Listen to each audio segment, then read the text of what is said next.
अपने पसंदीदा शो के फुल एपिसोड देखने के लिए अभी डाउनलोड करें दंगल प्ले ऐप।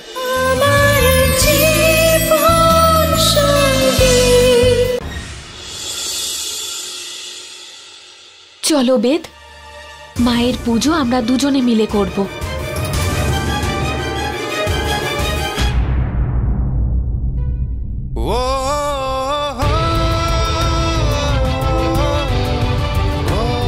নিজের সীমায় থাকো, আমরা কোনো জুটি নই, বুঝেছো? আর তোমাকে চিনতে পেরে গেছি আমি, তাই বন্ধ করো এই নাটক। নিজের ইচ্ছে গেছিলে, নিজের ইচ্ছেতে এসেছো, কেউ ডাকেনি তোমাকে। আরে স্বামী স্ত্রীর সম্পর্ক তো দূরের কথা, আমাদের মধ্যে আর বন্ধুত্বের সম্পর্কটাও নেই।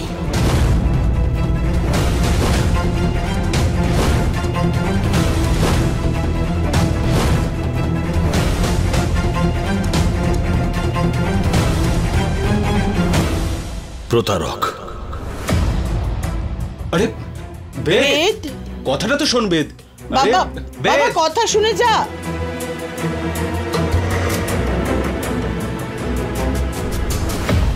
দেখলে মা, পুজোর দিন এসব কি হচ্ছে কি? লক্ষণ, সুন্দর, তোমরা দুজন দোকানে গিয়ে না পুজোটা করো। আমি বেদের সঙ্গে কথা বলছি না হয়। যাও তোমরা।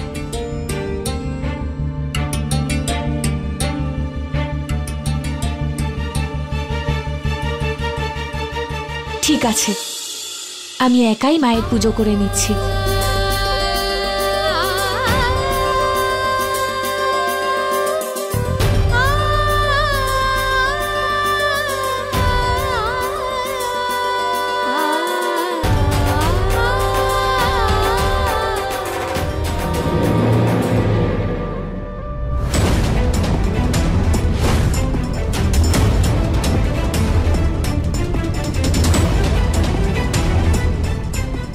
কোন অধিকারে পুজো করছো এই বাড়িতে?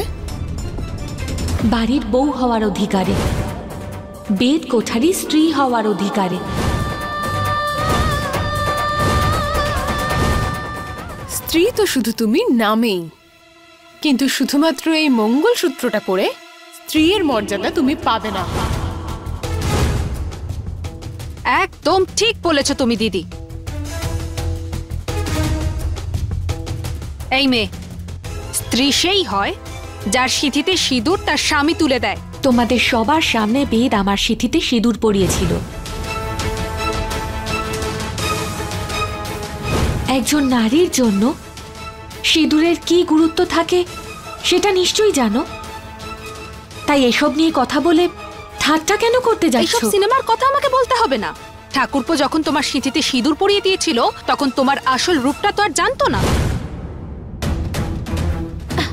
অ্যাকচুয়ালি তুমি এই সিঁদুরের কথা না বললেই ভালো হয়। হয়তো তুমি খেয়াল করনি যে আমাদের স্বামীরা আমাদের সাথেই দাঁড়িয়েছিল আরতির সময়, কিন্তু তোমার স্বামী তো তোমাকে স্ত্রী হিসেবে মানতেই রাজি নয়।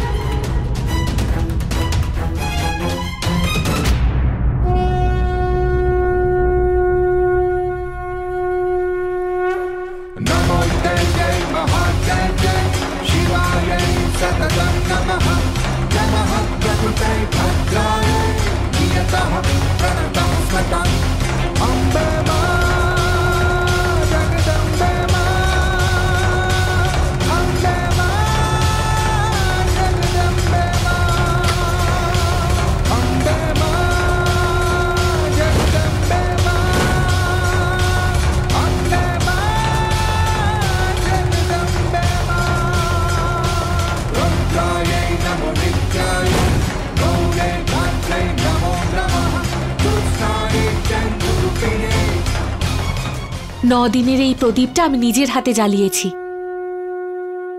তোমরা সবাই দেখবে পরশু মায়ের পুজো তৃতীয় দিন, আর ঠিক সেই দিন মায়ের আর এক রূপের পুজো হয়। দেবী মায়ের সেই রূপ যা হলো এও নারীদের প্রতীক। আমি তোমাদের আজ কথা দিচ্ছি, ওই দিন পুজো শেষ হওয়ার আগেই বেদ নিজের হাতে আমায় সিঁদুরও পরাবে আর আমার সাথে আরতিও করবে।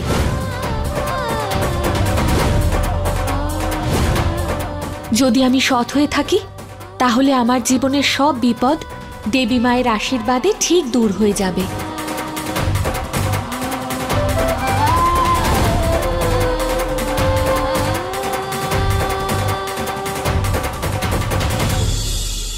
কি শুনবো মা? কি শুনবো? শোনার মতন কিছু অবশিষ্ট নেই। কি শুনবো? বেদ, দেখ বাবা, তোরা দুজন স্বামী স্ত্রী, এক সুতোয় বাঁধা। আজ নয় কাল তোমাদের এক হতেই হবে। আর দেখ বাবা, তুই ওকে ক্ষমা করে না মা, এরকমটা কখনো হবে না। ও আমার সঙ্গে এত বড় বিশ্বাসঘাতকতা করেছে, আমার ফিলিংসের সঙ্গে খেলা করেছে। আমি ওকে কখনো ক্ষমা করব না, আর আমি ওকে নিজের স্ত্রীও মানি না। বেদ,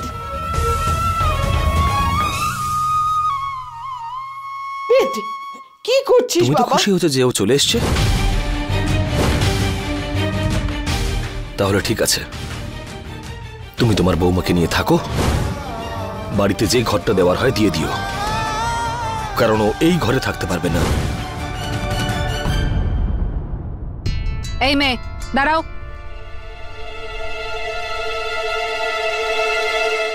এত বড় কথাটা তো বলে ফেললে তুমি, কিন্তু আমায় একটা কথা বলো তো, যদি তুমি নিজের কথা না রাখতে পারো আর হেরে যাও, তাহলে কি হবে?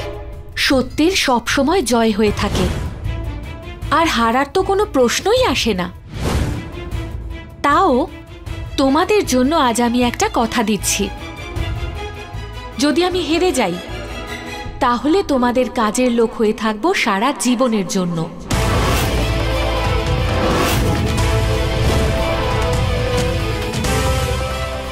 আর যদি জিতে যাই তাহলে আমার শর্ত আছে। আমার মধ্যে প্রতারণা সহ্য করার আর ক্ষমতা নেই মা। ভেঙে গেছি আমি, অনেক হয়ে গেছে। আমি নিজে ওর দিকে বন্ধুত্বের হাত বাড়িয়েছিলাম,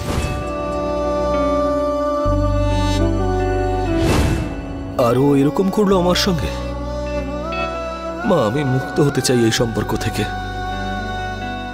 শেষ করতে চাই এই সম্পর্কটা।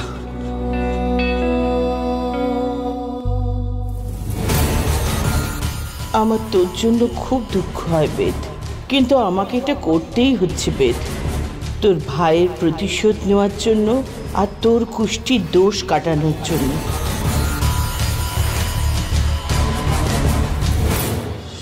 জয়ী তো আমি হবই, আর আমার শর্তটা কি সেটা জেতার পরেই আমি বলবো। আরে এভাবে কি করে? জেতার পরে তুমি উল্টোপাল্টা কিছু চেয়ে নিলে? ভয় পেও না দিব্যা, ও জিতবে না। বেদ তোর সঙ্গে সম্পর্ক ছেদ করেই দিয়েছে। ভারতীদি, তুমি একটা কথা নিশ্চয়ই শুনেছ, রাগ তার ওপরেই করা যায় যাকে মানুষ মন থেকে চায়, আর বাকি রইল অভিমানের কথা, সেটা আমাদের উপরেই ছেড়ে দাও। আমি আমার কথা সত্যি করে দেখাবো, জানি সব ঠিক হয়ে যাবে।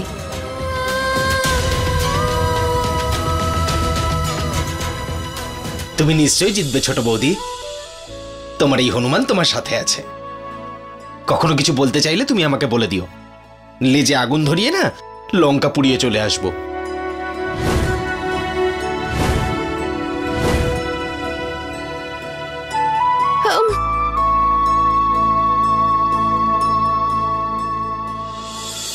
যাই বল না কেন বাবা, তোর মায়ের কাছে তোদের পরিচয় স্বামী স্ত্রী হিসেবেই।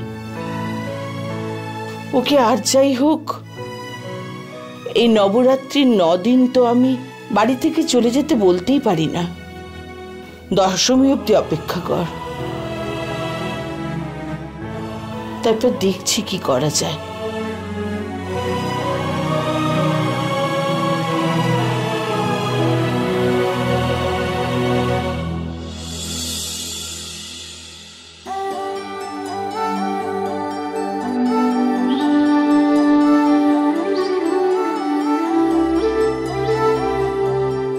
আমি ছোটবেলায় ঠাকুরের কাছে একটা কথা বলতাম যে আমায় একটা ভাই কেন দাওনি।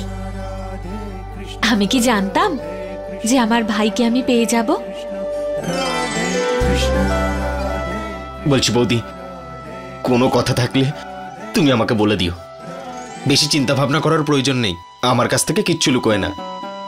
আমি সব বুঝে যাই।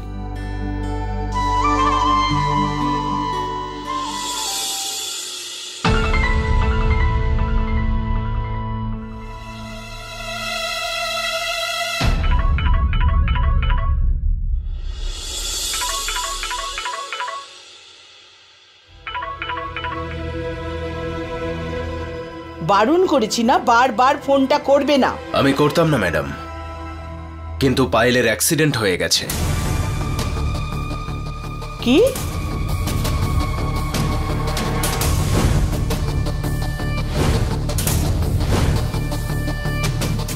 কি করে? পালানোর চেষ্টা করছিল, আমিও আটকানোর চেষ্টা করেছিলাম, আর তখনই মাথা দেওয়ালে ঠুকে যায়। অনেকটা ব্লিডিং এর জন্য মেয়েটা কোমায় চলে গেছে। ম্যাডাম, আপনি যদি বলেন তো মেয়েটাকে শেষ করে দেব। কতক্ষণ একে এভাবে নিয়ে ঘুরবো? বোকার মতো কথা বলো না, ওকে বাঁচিয়ে রাখতে হবে। ডক্টরকে দিয়ে চেক আপ করাও। যেই ওর জ্ঞান আসবে না, আমাকে একটা খবর দেবে, বুঝলে? ঠিক আছে।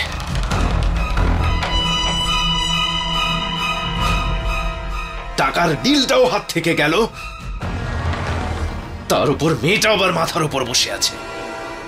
কি করব এখন আমি?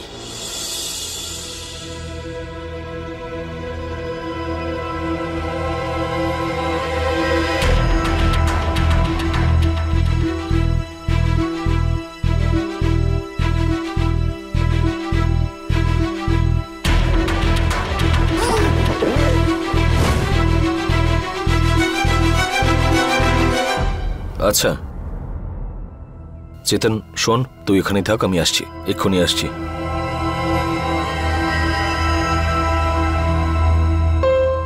তুমি এখানে কি করছো? আর ব্যাগটা এখানে নিয়ে এসছো কেন? নিজের স্বামীর ঘরে জিনিসপত্র রাখবো না? লিসেন, আমি কিন্তু তোমার স্বামী নই, আমাদের মধ্যে কোনো সম্পর্ক নেই। আর আমি তোমাকে এটা আগেও বলেছি, এই বাড়ির বৌমা হয়ে এসেছো, আমার স্ত্রী নয়। যাও গিয়ে গেস্ট রুমে থাকো, এটা আমার রুম। তোমার কথায় সব সম্পর্ক শেষ হয়ে যাবে? আরে 33 কোটি দেবতা, পবিত্র অগ্নি, 5 তত্ত্ব আর এত লোকজনের সামনেই আমাদের বিয়েটা হয়েছে। তুমি বলো। ঠিক আছে, তুমি এখানেই থাকো, আমি চলে যাচ্ছি।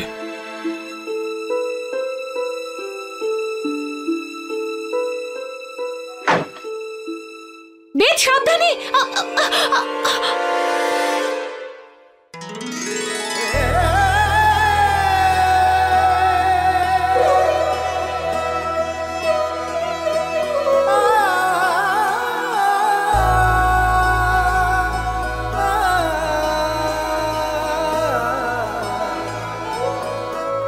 তোমাকে বাঁচানো আমার ধর্ম, তাই তুমি যেখানেই যাবে আমিও যাব।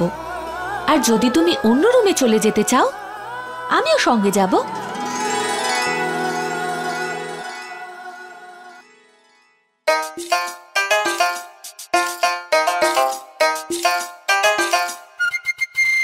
এবার আমার পেছন পেছন কোথায় আসছো?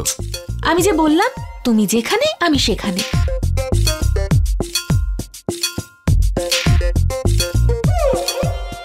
আমি তো বললাম তোমার সঙ্গেই আমি থাকবো।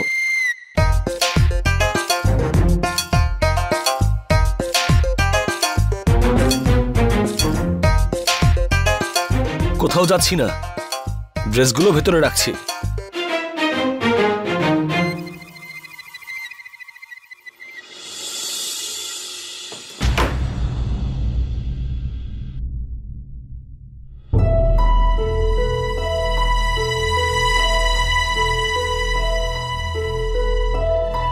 আমি এটা জানি বেদ, তোমার হয়তো মনে হচ্ছে আমি জোর করে নিজের অধিকার প্রতিষ্ঠা করছি, কিন্তু এই সময় এটা করা আমার জন্য খুবই দরকার।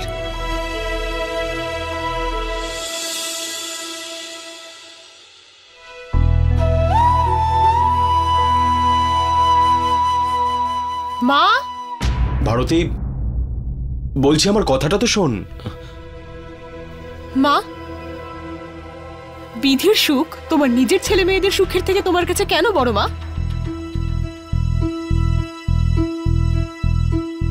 বিধির জন্য তুমি এত কষ্ট পেয়েছো, এদিকে লাড্ডু এত কষ্ট পাচ্ছে, কিন্তু তাও তুমি ওকে এই বাড়িতে আসতে বাধা দিলে না। কেন মা? ছোটবেলা থেকে আজ পর্যন্ত আমরা তোমার সব কথা মেনে নিয়েছি, তোমার কোনো সিদ্ধান্তে কোনো প্রশ্ন তুলিনি। আমাদের সবসময় মনে হতো যে তুমি ঠিক, কিন্তু এখন তুমি ঠিক নও মা। তোমার সিদ্ধান্ত ভুল। বিধির জন্য বেদ এতটা কষ্ট পায়, আর বেদ যেখানে কষ্ট পায় তখন মা আমরা সবাই সেটা নিয়ে চিন্তিত হই। এই বিষয়টা নিয়ে তুমি কেন কিছু ভাবছো না? বোন, মা যা করছে তার পিছনে নিশ্চয়ই কোনো কারণ আছে। কি কারণ আছে দাদা?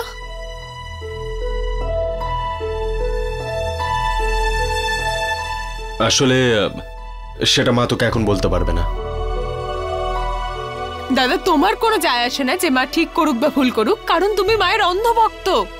কিন্তু আমার যায় আসে, বেদের জন্য আমার যায় আসে, ওর চোখের জলের জন্য আমার যায় আসে দাদা। আর যদি মা বিধিকে এই বাড়িতে রাখতে চায় তাহলে ঠিক আছে, কিন্তু আমিও ততদিন শান্তিতে থাকবো না যতদিন না বিধিকে এই বাড়ি থেকে বের করতে পারছি।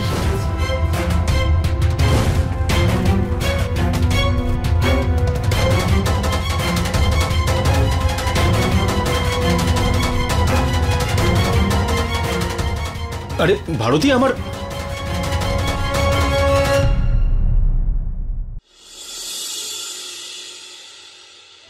মা, তুমি কষ্ট পেও না। ও এইসব কথা এই জন্য বলছে, তার কারণ ও সত্যিটা জানে না। যদি ওকে আমরা সত্যিটা বলে দিতাম যে তুমি বিধির সাথে কি করছো, তাহলে। না বাবা, তোর মনে আছে তো যে সোহম চলে যাওয়ার পর ভারতী কতটা অসুস্থ হয়ে যায়, আর ডাক্তার কি বলেছিল? এটা ঘটেছিল কারণ ওরা যমজ ছিল। সোহমের কথা আবার বললে ভারতীর মনে আঘাত লাগতে পারে। কিন্তু মা, এই জন্য তোমার মেয়ে তোমাকে এখন ঘৃণা করতে শুরু করেছে। ও তো ভুলও বলছে না, না ঠিকই বলছে। এক ছেলের প্রতিশোধ নেওয়ার জন্য আমি নিজে আমার বাকি সন্তানদের দুঃখ দিচ্ছি আর বিরক্ত করে তুলছি। বেদের ভালো ভবিষ্যতের জন্য আর ওর কুষ্ঠির দোষ কাটানোর জন্য ওকেই কষ্ট সইতেই হবে।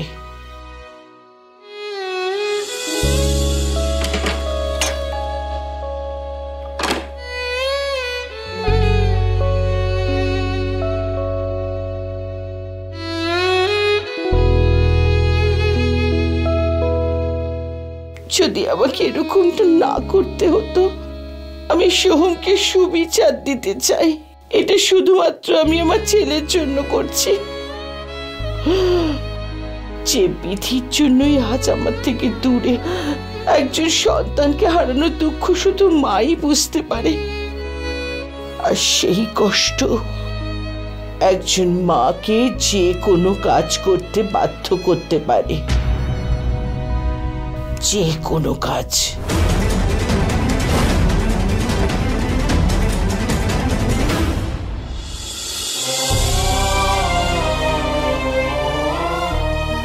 নিজেকে সামলাও তুমি মা।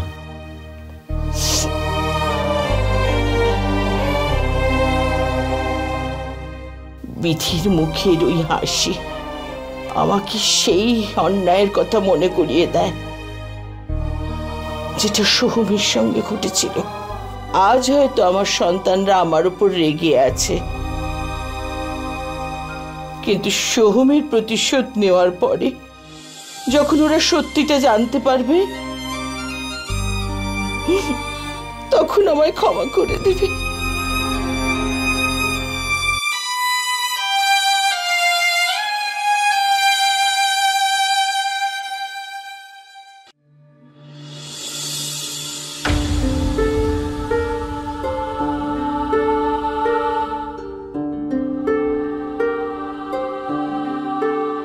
দিদি প্লিজ, তুমি ওদিকটায় বসো, আমি এখানে বসবো।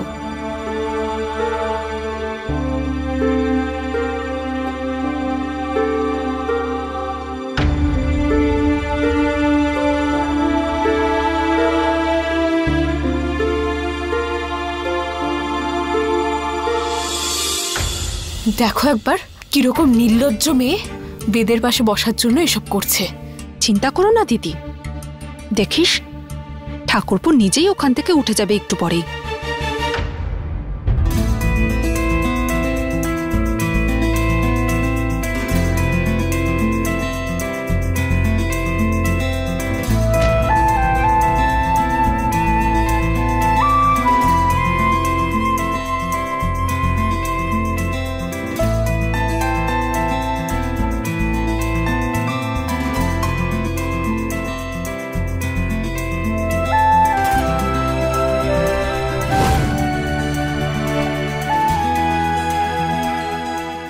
মনে আছে আমি তোমায় বলেছি যেখানে তুমি সেখানেই আমি। তুমি যেখানেই যাবে আমি তোমার পাশেই বসবো। সবাই কিন্তু দেখছে, তাই মিউজিক্যাল চেয়ার খেলার থেকে ভালো যেখানে আছো সেখানেই বসো।